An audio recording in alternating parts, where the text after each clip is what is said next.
Selamat sore kawan-kawan. Kenapa sore? Karena sore waktu yang menyenangkan untuk bermain sepak bola.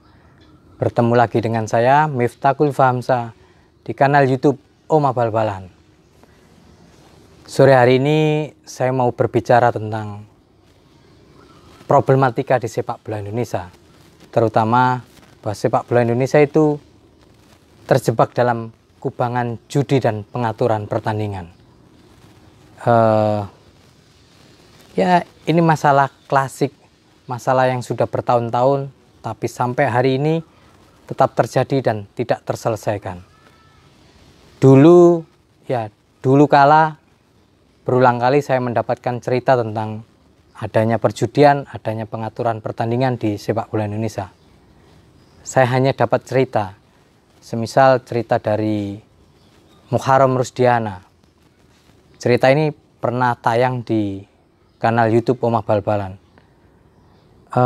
Waktu Mucharom Rusdiana masih bermain di Persebaya Surabaya, Mucharom pernah didatangi bandar judi, 2 orang datang ke rumahnya ingin menyuap Mucharom agar bermain sesuai dengan keinginan bandar judi tersebut. Mucharom dibawakan uang 1 koper, isinya tentu saja uang ratusan juta. Tapi ketika itu cerita Mucharom Rusdiana bahwa dia menolak suap tersebut karena dia ingin bermain sepak bola ya sesuai dengan keinginan hatinya, bukan diatur oleh bandar judi. Bahwa dia ingin bermain sepak bola seperti mimpinya bermain sepak bola. Ada juga cerita yang lainnya datang dari Ibnu Grahan. Saya juga pernah diceritain Ibnu Grahan tentang judi suap di sepak bola Indonesia. Tayangan tentang cerita Ibnu ini juga ada di kanal YouTube Oma Bal-Balan. Ceritanya ketika itu Ibnu Grahan sebelum bermain di Persebaya Surabaya ya, dia dibawa pelatihnya datang ke rumah bandar judi.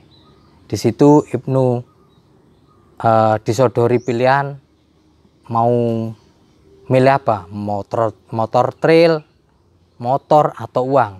Yang penting Ibnu mau menuruti keinginan bandar judi tersebut bahwa pertandingan itu sudah diatur. Ibnu dibilang bahwa semua teman-temanmu sudah dapat uang, tapi Ibnu ketika itu menolak karena ya dia ingin bermain normal, main sepak bola seperti biasanya, main sepak bola seperti main bola di kampungnya. Jadi dia menolak.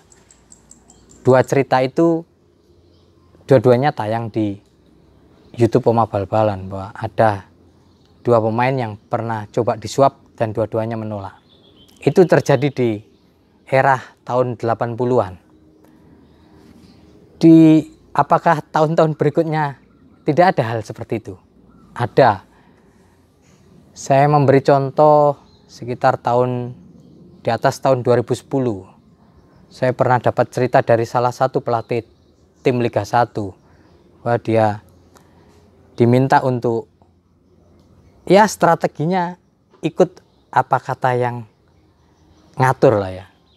Pelatih tersebut didatangi, saya bilang aja yang datangin itu berdasarkan cerita pelatih tersebut. Dia datangi oleh beberapa pentolan supporter, di mana pentolan supporter itu sudah berkomunikasi dengan pengatur pertandingannya. Jadi nanti pasti tim ini menang. Nah, untuk menang pasang pemain ini yang sudah tahulah karakter permainan apa yang diinginkan itu. Tapi pelatih tersebut menolak karena dia ingin independensi dia sebagai pelatih, haknya dia sebagai pelatih tidak diintervensi oleh siapapun, apalagi oleh supporter yang seharusnya mendukung tim itu, bukan dengan cara-cara hal seperti itu. Apa saya percaya dengan cerita itu? Saya sangat percaya, karena yang bercerita itu adalah kawan-kawan baik saya. Ya, teman yang lama bergumul dengan saya di sepak bola. Nah, 3 cerita itu kan hanya cerita. Saya dapat cerita dari orang lain. Akhirnya saya bertemu sendiri dengan apa yang pernah dialami oleh kawan-kawan saya yang pernah cerita tentang judi, tentang pengaturan pertandingan itu. Tepatnya ketika saya duduk di kursi asisten manajer Deltras Sidoarjo. Ada beberapa cerita sebenarnya. Cuma saya mau cerita dua aja, dua cerita ya. Satu terkait judi, satu lagi terkait pengaturan pertandingan, pengaturan skor pertandingan. Nah, yang terkait tentang judi itu, ketika itu Deltras melakoni kompetisi Liga 3 Regional Jawa Timur. Deltras ketika itu mau bertanding dengan salah satu tim dari wilayah selatan Jawa Timur. Nah, malam sebelum pertandingan, salah satu pemain di tim saya telepon saya. Dia bilang seperti ini, "Mas, maaf mengganggu waktunya karena ini sudah malam, tapi saya harus ngomong tentang ini. Saya sebenarnya nggak enak kalau bicara ini, apalagi Mas Miftah selama ini orang yang kenceng ya, orang yang kritis di sepak bola Indonesia. Tapi di satu sisi saya masuk ke Deltras juga berkat Mas Miftah yang ngajak saya ke Deltras. Maka daripada ini cerita ini saya simpan sendiri, maka saya sharing ke Mas Miftah, siapa tahu ada solusi tentang apa yang barusan saya dapatkan." Saya tanya balik, "Ada apa sebenarnya?" Itu pemain saya itu lalu bilang begini, "Mas, tadi itu kapten dari tim lawan telepon saya. Dia bilang bahwa pemain, pelatih, ofisial di tim lawan itu belum gajian."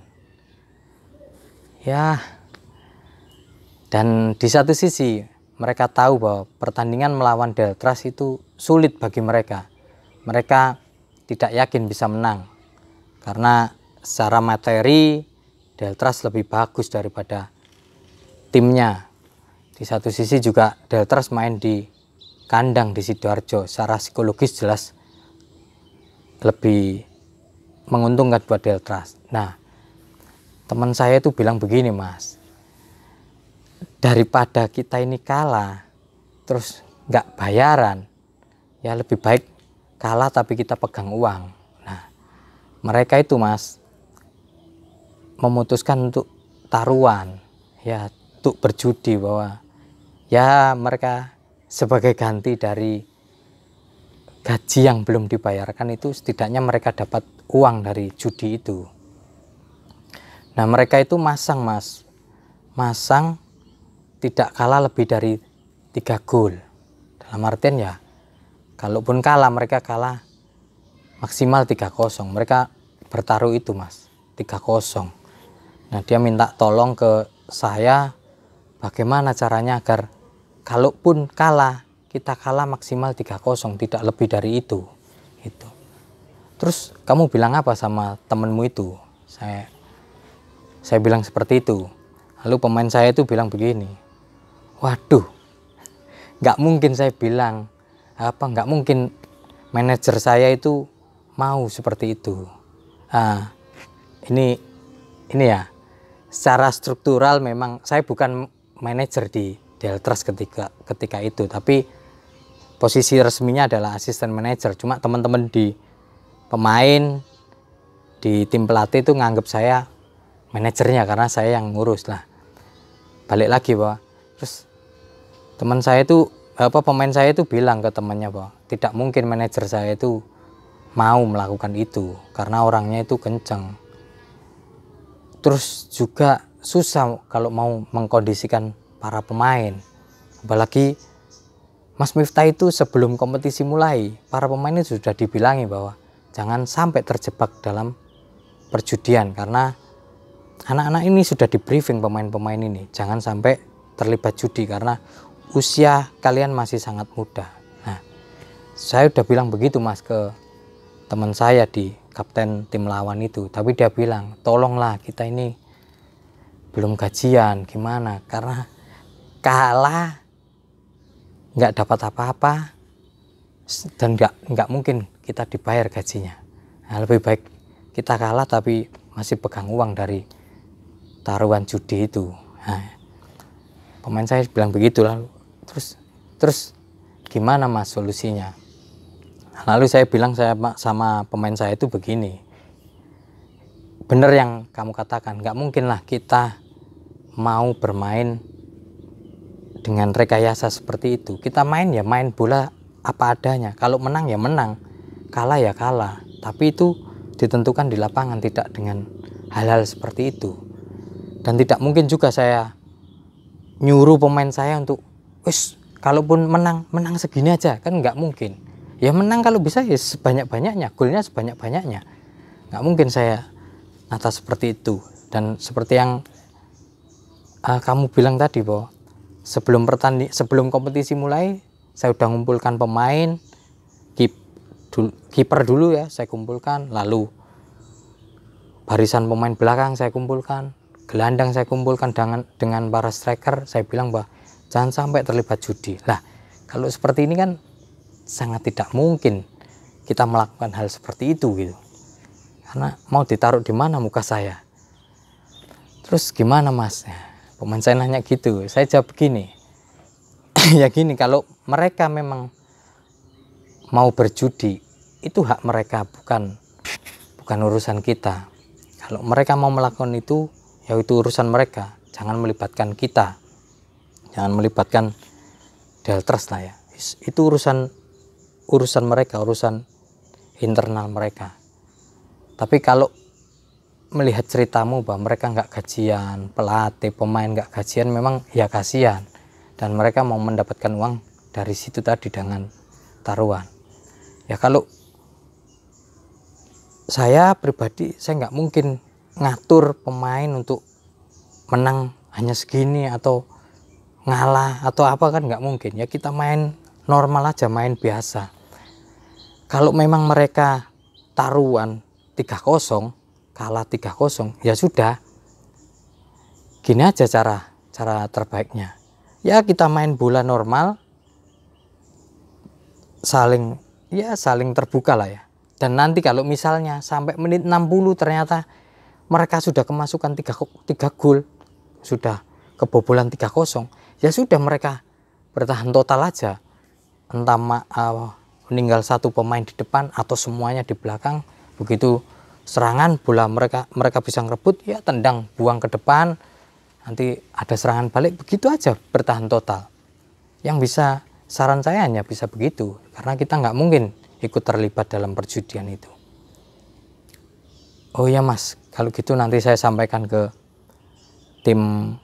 kapten tim lawan, karena saya juga nggak enak mas bicara seperti ini. Tapi karena tadi kapten tim lawan telepon saya, maka saya sharing ke Mas Miftah biar nggak ada rahasia yang saya simpan. Karena seperti yang Mas Miftah bilang bahwa inginnya ya main normal gitu.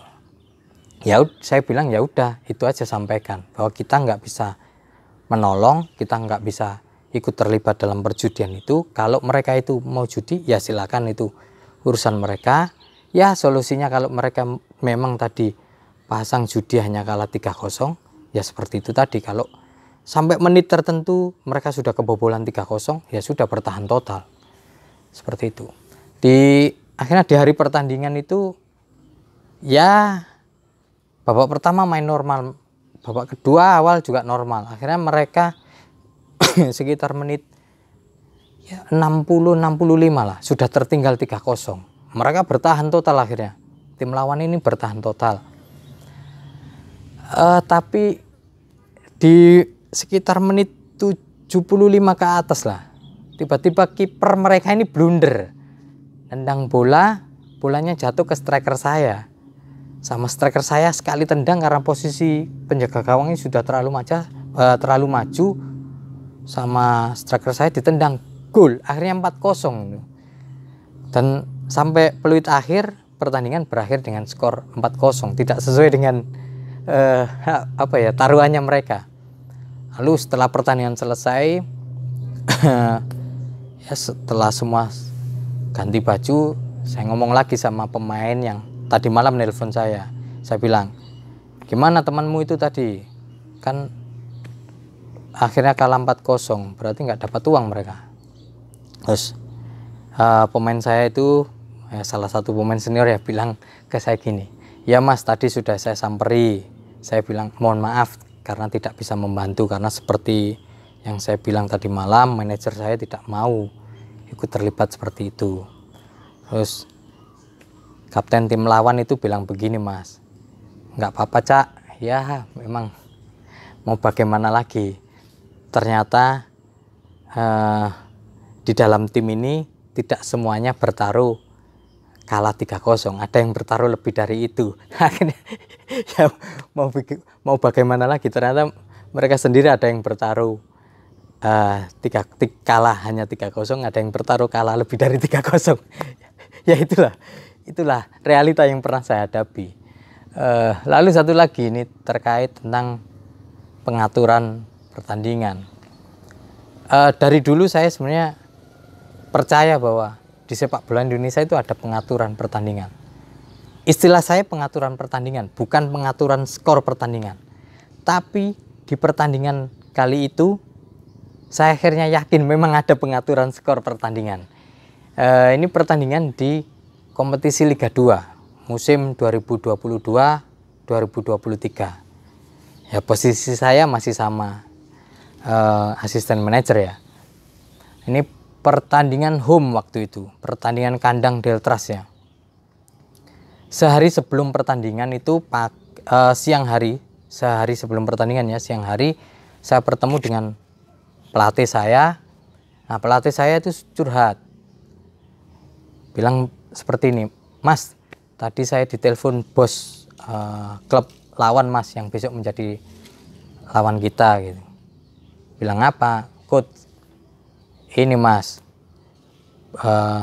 bos tim lawan tadi bilang bahwa besok yang menang Deltras gitu. Udahlah, kami ngalah, coach, besok yang menang Deltras, nanti putaran kedua gantian lah gitu.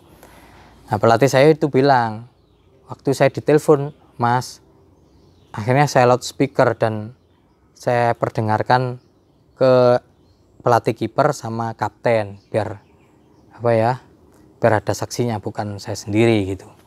Oh ya coach gitu. Habis itu pelatih ini saya ajak jalan ke panti asuhan.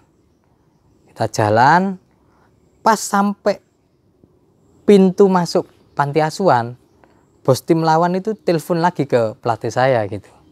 Terus pelatih saya bilang, mas, orangnya telepon lagi nih mas, gimana? Ya coach, dia angkat aja, tapi di loudspeaker biar saya juga dengar bahwa cerita tadi itu akhirnya saya juga tahu gitu loh. Kita sama-sama tahu. Oke mas, tapi nanti kalau dia tanya jawabannya gimana? Ya paling gampang kita jawab iya aja coach. Itu ya basa-basi aja lah. Soal nantinya ya itu soal nanti gitu. Akhirnya telepon itu diangkat. Bos tim lawan itu ngomong, coach gimana? Oke ya, komitmen ya, besok coach yang menang, tim coach ya yang menang, nanti putaran kedua gantilah tim saya yang menang gitu. Iya bos gitu, dijawab pelatih saya gitu. Iya bos gitu. Iya bener lah coach ya, komitmen ya, pokoknya besok tim samain lah yang menang, komitmennya begitu kita pegang lah. Ya bos, dijawab begitu. Akhirnya ya sudah, saya mendengar percakapan itu, jadi memang benar yang dibilang pelatih saya tadi, bahwa pagi tadi memang bos tim lawan itu telepon menyampaikan bahwa besok yang menang itu adalah Deltras, bukan tim dia gitu. Nah, malam setelah meeting dengan pemain, saya kumpulkanlah semua pelatih, asisten pelatih itu saya kumpulkan semua. Saya ajak rembukan tentang apa yang terjadi tadi pagi dan tadi siang terkait telepon dari bos lawan itu ke pelatih saya. Saya ceritakan apa yang diceritakan oleh pelatih, juga apa yang saya dengar tadi ketika telepon di siang hari itu. Saya ceritakan ke di forum itu, forum pelatih dan asisten pelatih itu. Lalu saya tanya begini, bagaimana menurut para pelatih, apa yang kita harus bersikap seperti apa ini dengan telepon bos tim lawan tadi. Salah satu asisten pelatih itu langsung bilang begini, kalau saya, apa kata Pak Jer gitu, apa kata saya maksudnya, apa kata Mas Miftah lah, Mas Miftah memutuskan apa, kita ikut apa kata Mas Miftah. Saya tanya, yang lainnya gimana? Ya ikut sampein aja Mas gitu. Oke kalau begitu. Lalu saya bilang ke tim pelatih bahwa kalau saya secara pribadi, saya menganggap telepon tadi kita anggap aja hal yang baik. Kenapa? Kita tahu track record bos tim lawan ini seperti apa. Nah, ketika sebelum pertandingan ternyata dia nelpon dan ngabari hal seperti itu, ya kita anggap aja hal baik, daripada diam-diam terus dia nusuk kita kan susah, kita nggak bisa antisipasi. Lah kalau seperti ini kan kita tahu apa yang ada di pikirannya dia, tapi itu nggak bisa kita pegang sepenuhnya karena kita juga tahu track recordnya. Pilihan terbaik bagi kita adalah kita tetap main fight, main normal, main sepak bola seperti biasanya. Kita dengar bahwa tim kita yang menang, tapi ketika berada di lapangan kita anggap bahwa pertandingan masih kosong-kosong. Kita bermain normal, kita kejar gol sebanyak-banyaknya, yang jelas kita harus kejar kemenangan. Itu aja. Itu yang harus kita sampaikan ke pemain. Bagaimana menurut sampean? Setuju dengan sampean Pak Jer? Oke. Setelah meeting itu, kapten tim saya telepon. Mas, posisi di mana? Saya masih di mes. Mas, saya boleh ngobrol nggak? Ya udah. Di mana? Ya saya datang aja Mas ke mes. Kebetulan dia udah keluar dari mes kan. Dia rumahnya di Sidoarjo. Jadi tadi setelah meeting dia udah keluar. Terus dia datang lagi ke mes ngobrol. Ada apa? Ini ya kamu dapat telepon dari bos tim lawan bahwa Deltras besok yang menang. Kok tahu Mas? Ya tadi saya sudah meeting sama para pelatih. Tadi pelatih sudah bilang soal itu. Iya Mas, tadi saya dapat telepon tentang itu. Terus kapten tim lawan sama satu pemainnya itu mau ngajak ketemuan saya. Cuma saya nggak enak. Saya bilang ya udah itu besok di lapangan aja. Terus gimana Mas? Ya sudah. Tadi saya sudah ngasih keputusan ke pelatih bahwa kita main normal, main sepak bola seperti biasanya. Bahwa sepak bola dimulai dari kosong-kosong. Kita kejar kemenangan, kita main penuh semangat untuk ngejar kemenangan itu. Anggap aja itu tidak ada. Oh ya Mas, oke kalau begitu.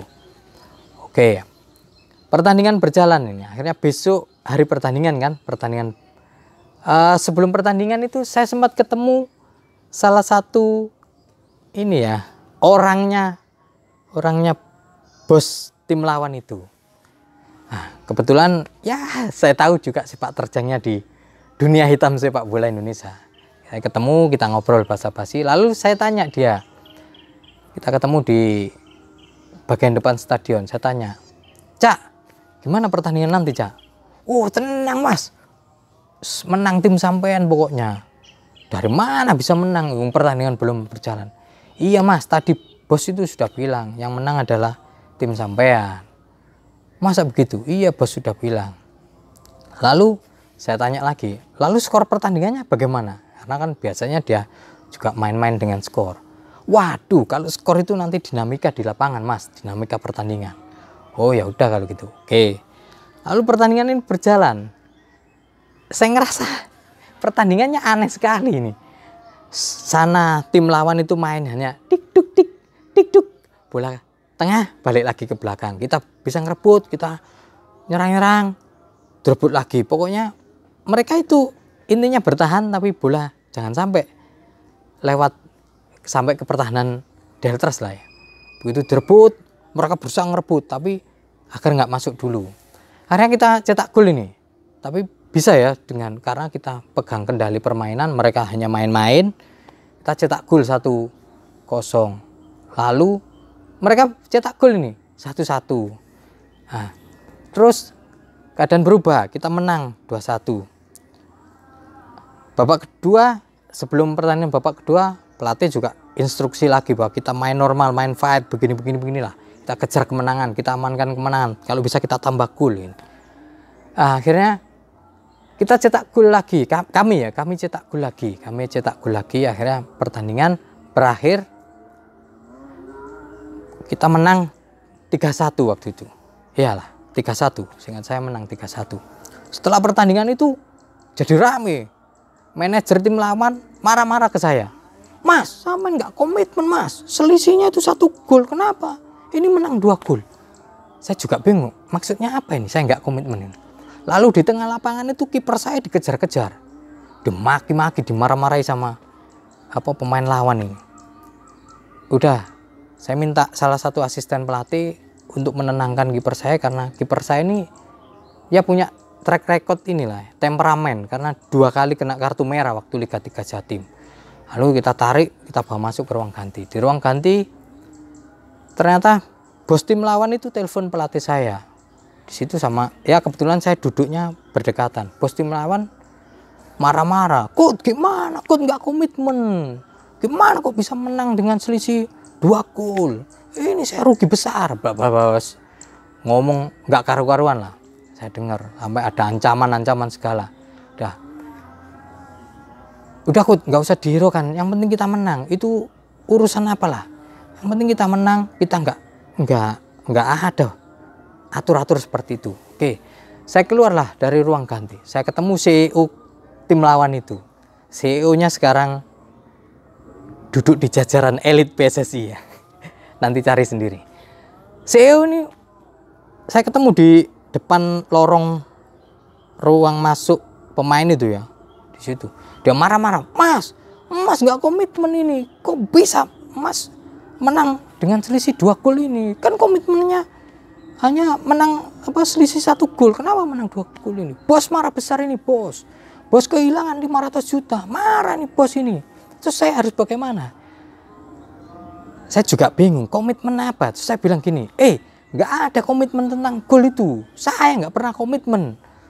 Ini sudah timnya Mas itu sudah komitmen. Komitmen. Siapa yang komitmen? Saya yang bertanggung jawab di tim ini. Saya yang duduk di bench mendampingi semua pemain, pelatih dan pemain. Nggak ada komitmen itu. Iya Mas. Akhirnya saya tinggal, daripada rame saya tinggal. Akhirnya rombongan pemain saya juga pulang ke mes.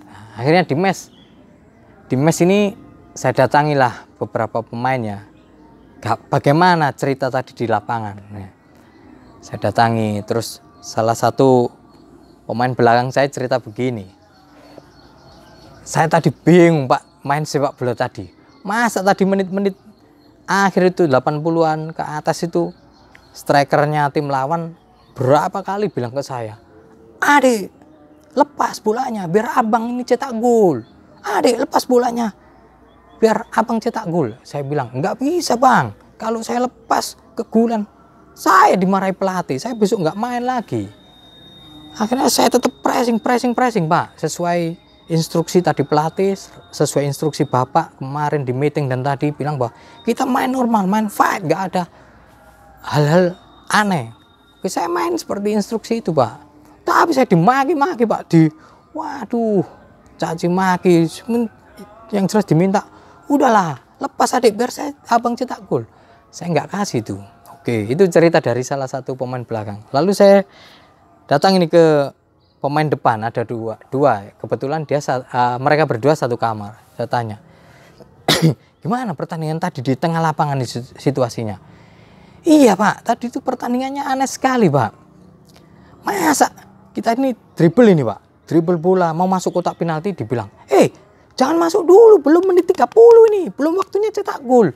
Kita ini bingung, ini main bola apa nih?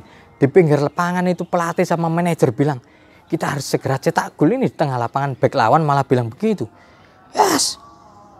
Begitu kita masuk Pak, sebelum menit 30 itu kita dipres, bola direbut mati-matian Pak. Kamu sama Pak. Begitu saya dapat bola mau masuk, dibilang, belum menit 30, jangan cetak gol dulu. Begitu. Kita ini bingung Pak, main bola apa ini? Akhirnya begitu sudah menit 30 Pak, kita malah dibiarkan bebas masuk kota. Beneran dibiarkan? Iya Pak, kita dibiarkan. Ini sepak bola apa? Saya nanya sama yang lainnya, salah satu gelandang ini, gelandang dari luar pulau. Kebetulan dia senior ya, dia bilang begini, Mas, tadi malam itu saya ditelepon teman yang di klub sebelah, sudah dibilang Mas, itu mereka sudah di briefing Mas, bahwa yang menang itu tim kita Mas, gitu. Wah masa iya? Iya, makanya tadi itu main bolanya kita nggak enak, waktu di meeting, waktu di ruang ganti, pelatih bilang main fight normal, tapi di lapangan lawan selalu bilang begitu. Gitu. Saya nanya ke kapten gimana? Aduh Mas, ini sepak bola apa? Bingung saya. Tadi itu waktu ke awal babak kedua itu kapten tim lawan bilang ke saya, Cak, saya cetak gol dulu Cak.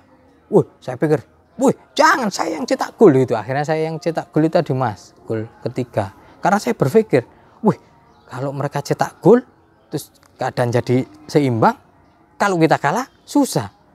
Nah, itu akhirnya cetak gol. Terus marah-marah tadi gimana? Iya Mas, mereka marah-marah karena nggak mau ngelepas, kiper itu diminta untuk ngelepas biar mereka bisa cetak 1 gol lagi, jadi selisihnya 1 gol gitu dah. Iya itu. Oh ya udah, akhirnya ya itu ini aneh nih. Akhirnya terus malam itu saya rapatkan lagi dengan tim pelatih, gimana ini ya, sekarang seperti ini ya. Salah satu asisten bilang begini, ya seperti instruksi Mas Miftah, kita main normal, kita nggak usah lah anggap tim lawan. Oke, saya sepakat. Oke, kita bermain sesuai dengan apa yang kita rancang tadi, kita rencanakan, bahwa kita nggak peduli soal omongan tim lawan itu, soal mereka mau ngatur begini, itu urusannya mereka. Yang penting kita hari ini menang, di depan supporter kita baik, di depan semua pemain kita juga baik, kita bermain, kita junjung fair play itu. Tapi saya masih penasaran komitmen apa itu tadi ya. Akhirnya saya nanya lah ke besok harinya, saya nanya ke pelatih tim lawan itu, saya nanya, kebetulan saya juga dekat, saya tanya, Coach, kemarin gimana sebenarnya itu? Sebenarnya ini sebelum pertandingan itu saya briefing, saya main normal begini. Tapi setelah briefing saya dipanggil sama bos. Bilang apa bosmu? Saya dibilang, Coach, udah pertandingan yang menang tim lawan, kita nanti menang di putaran kedua. Udah saya lemes Mas. Terus saya juga datangi asisten pelatih mereka ya. Saya pingin ya informasinya cangkep. Terus mereka bilang, iya Mas, kita kehilangan 500 juta, harusnya kita gajian. Tapi karena kita kalah dengan selisih lebih dari 1 gol, ya nggak jadi Mas akhirnya. Maksudnya gimana? Ya ini bukan salah Mas Miftah, tapi memang ini sepak bola tua Mas, bal-balan tua, sepak bola tua. Seharusnya pelatih, asisten pelatih sampean itu udah tahu lah begitu. Tapi tadi mainnya begitu Mas. Ya sudah, mau bagaimana lagi? Iya Mas. Ya kita kecewanya di situ sih Mas gitu. Oh ya udah, itu yang saya dengar. Akhirnya saya juga dengar bahwa mereka itu juga berhubungan dengan orang lain untuk komitmen, skornya hanya selisih 1 gol. Nah, saya nggak tahu orangnya siapa kan. Terus salah satu asisten pelatih saya itu sempat bilang ke CEO dan manajer tim lawan, kamu komitmen sama siapa? Kamu kan tahu tim itu yang pegang Mas Miftah, yang setiap hari sama tim Mas Miftah. Lah, kamu bilangnya tidak sama Mas Miftah, terus kamu marah-marah sama Mas Miftah tentang pengaturan skor, kamu minta skornya tidak lebih dari 1 dan golnya ternyata setelah menit 30, kan kita nggak tahu. Itu ya, itu cerita tentang apa yang pernah saya alami tentang judi juga pengaturan skor. Saya nggak mau sebut klubnya ya, yang jelas itu yang saya alami. Itu terjadi, kalau judinya terjadi tahun 2021, pengaturan skor itu tadi yang saya nggak mau terlibat itu tadi terjadi di tahun 2022. Dan setelah kejadian itu saya kumpulkan semua pemain, saya bilang apa adanya, saya ceritakan dari awal seperti yang saya ceritakan ini tadi. Saya bilang sama pemain, cerita dari A sampai Z, dan saya bilang wah oke, perjalanan setelah ini kita main normal aja. Kita nggak peduli kalau ada tim lain begitu-begitu, ya biarkan itu tim lain. Nah, dari cerita yang saya dapatkan dari apa yang saya alami itu, apakah sepak bola Indonesia hari ini sudah terbebas dari judi dan pengaturan pertandingan, pengaturan skor pertandingan? Saya yakin masih belum. Lihat aja kompetisi musim ini, baik di Liga 1 maupun Liga 2. Contohnya apa yang terjadi kemarin di pertandingan Persiraja ya, ketika pemain Persiraja sampai menangis karena keputusan wasit seperti itu. Atau terakhir kemarin pertandingan di Bali yang melibatkan Persebaya itu, yang Persebaya kena hukuman penalti, padahal bola menyentuh dadanya pemain Persebaya tapi Persebaya dihukum penalti. Itu indikasinya sudah jelas masih ada hal-hal seperti itu. Ya inilah sepak bola Indonesia. Saya cerita ini apa adanya. Saya cerita apa ya, biar PSSI melek juga, biar PSSI membuka matanya bahwa sepak bola Indonesia itu masih banyak problemnya. 1-2 diantaranya yaitu bahwa sepak bola Indonesia itu masih berada dalam kubangan judi dan pengaturan skor. Itu dulu kawan-kawan unggahan video di kanal YouTube Oma Bal-Balan kali ini. Yang jelas beberapa hari ke depan kita menyongsong Hari Raya Idul Fitri. Saya ucapkan buat teman-teman yang merayakan Hari Raya Idul Fitri, selamat Hari Raya Idul Fitri. Minal aidin wal faidin, mohon maaf lahir batin. Selamat menikmati berkumpul dengan keluarga, juga keluarga di kampung halaman. Selamat sore. Kenapa sore? Karena sore waktu yang menyenangkan untuk bermain sepak bola.